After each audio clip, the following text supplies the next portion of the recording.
Okay, just want to give a couple more pointers on this DR mower XD30 commercial. So prior video I explained what was going on. Had a sticker bush come through, you know, this completely open bottom here, right? And got in here, damaged my cooling fan. Let's get the light on it. See the cooling fan? It's installed. Okay, now I did some access ports on the side of the mower, and they're 2-inch. At this point, I really don't give a rip about the warranty. If someone's going to claim putting a couple access ports in this body is going to void the warranty. Yeah, more power for you. Anyway, so in the prior video I explained use an impact get on here to get these off. However, there's a collared bushing washer, whatever you want to call it. It's collared. Here it is. And this sits down on the Hydrogear shaft, which is splined. And then what happens is the fan will sit on top of that, and it has to sit in here, and then the pulley will sit on top of the fan.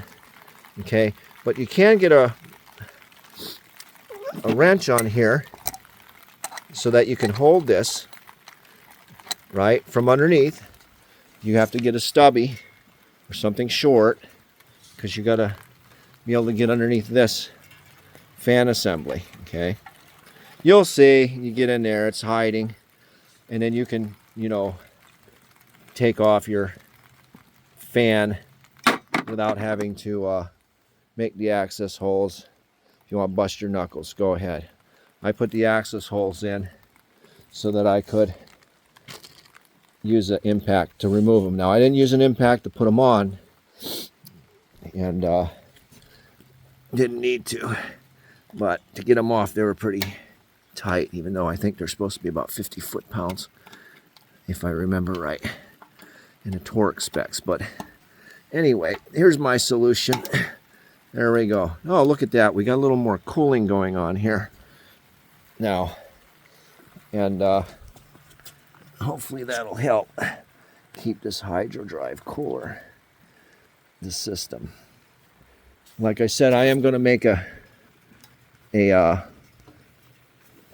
going to make a plate for this thing so that I can get it protected on the bottom. So hopefully this helps somebody out in changing these fans. You watch my prior videos, I'll give you some excuse me, some pointers to help out with that also. But your drive belt tensioner back in here, you're gonna have to grab that tensioner here.